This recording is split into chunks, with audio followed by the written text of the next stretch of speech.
മഹാരാഷ്ട്രയിൽ വീടിന് മുന്നിൽ നിന്ന് കരിമ്പുലി നായയെ പിടികൂടി. സംഭവത്തിന്റെ നടക്കുന്ന ദൃശ്യം പുറത്തു വന്നു.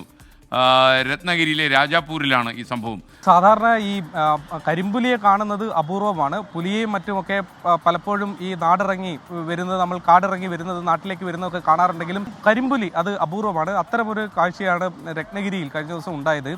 രത്നഗിരിയിലെ ഈ മേഖലയൊക്കെ തന്നെ പലപ്പോഴും പുലിയുടെ ആക്രമണങ്ങൾ ഉണ്ടാവുന്ന ഒരു ഇടമാണ്. അവിടെയാണ് ഇപ്പോൾ ഒരു കരിമ്പുലി ഇറങ്ങുകയും വീടിൻ്റെ പരിസരത്തേക്ക് എത്തി അവിടെ ഉണ്ടായിരുന്ന ഒരു വളർത്തു നായയെ കടിച്ച് പോവുകയും ചെയ്തത്. ഏതായാലും നായയെ പിന്നീട് ആരും കണ്ടതുമില്ല.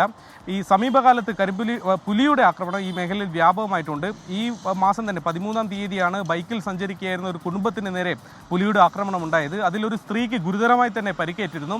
അതിനും കുറച്ച് മാസങ്ങൾക്ക് മുമ്പ് മാർച്ച് മാസത്തിലാണ് അതിലും രസകരമായൊരു സംഭവം ഉണ്ടായത്. അവിടെ ഒരു വീട്ടിലേക്ക് പുലി എത്തുകയും ഒരു നായയെ കടിച്ചു കൊണ്ടുപോകാൻ ശ്രമിക്കുമ്പോൾ വീട്ടുടമസ്ഥൻ പുറത്തേക്ക് ഇറങ്ങി വന്ന് പുലിയുമായി ഏറ്റുമുട്ടി ഒടുവിൽ പുലി ചത്തുപോയൊരു സംഭവം മാർച്ച് മാസത്തിൽ ഉണ്ടായിരുന്നു. അങ്ങനെ നിരന്തരം പുലിയുടെ ആക്രമണങ്ങളും ഒക്കെ ഉണ്ടാവുന്ന ഒരു മേഖലയാണ് ഈ രത്നഗിരി. അവിടെയാണ് ഒരു കരിമ്പുലി, അപൂർവമായി കാണുന്ന ഒരു കരിമ്പുലി നാട്ടിലേക്ക് ഇറങ്ങി വരികയും ഒരു നായയെ കടിച്ചു കൊണ്ടുപോവുകയും ആ ദൃശ്യങ്ങളൊക്കെ തന്നെ CCTV-യിൽ പതിയുകയും ചെയ്തത്.